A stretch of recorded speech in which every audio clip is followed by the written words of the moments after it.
周白，你这提服11线水，你这活得快活41线。谢谢，谢谢工作啊！你这赶紧切换这啥贴？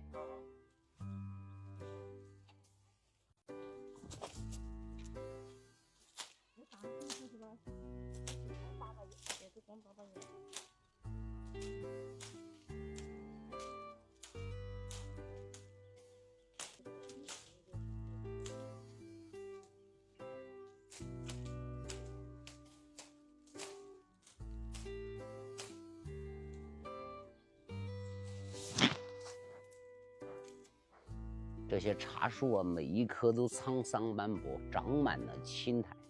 这些茶树实际的树龄已经远远超过了200年，但是它不像我们看到那些200多年的茶树，一棵一棵长得很大，是有原因的。因为在60年代左右的时候，这个茶树7根砍过一次，没砍之前那个树都是爬到树上摘的，所以非常可惜。那个年代没有古树茶的这种概念啊，90年代以后才有古树茶的概念，所以。如果这个茶树不砍，每一棵都是单株的古树，这有好处，但同时也有弊端。弊端就是什么？就是这个茶就真的到时候采下来，可能没几个人喝得起。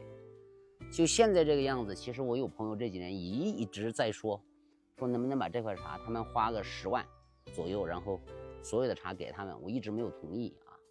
我觉得就是好茶，我更喜欢让更多的人喝到，这对我的意义，我觉得对茶的价值发挥的会更大一些。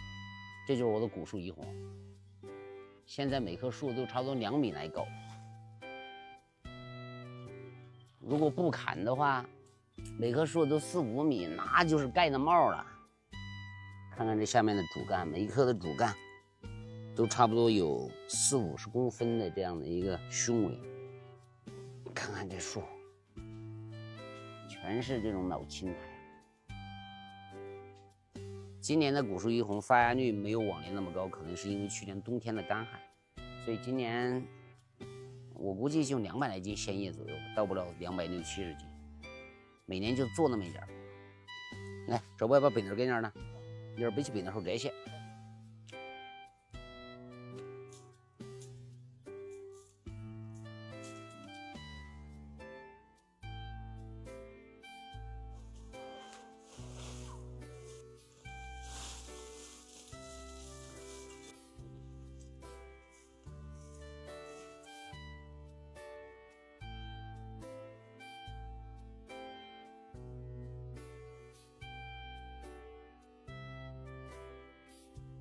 我有时候老感慨，好茶总在嫌远处。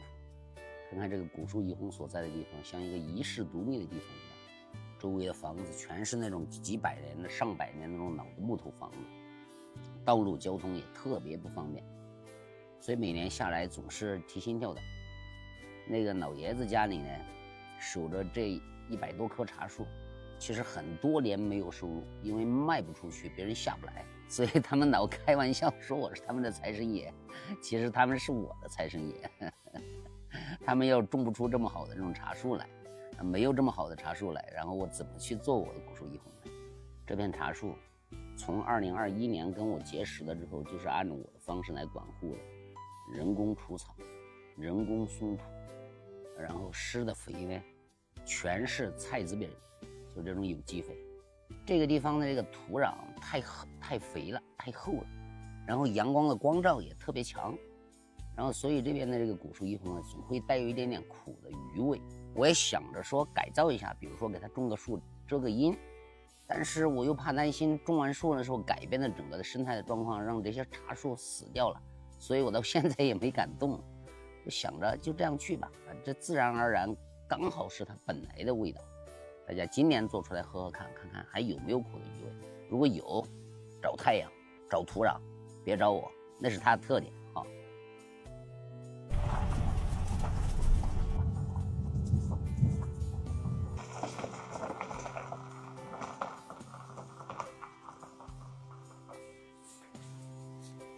超哥可以，手法可以。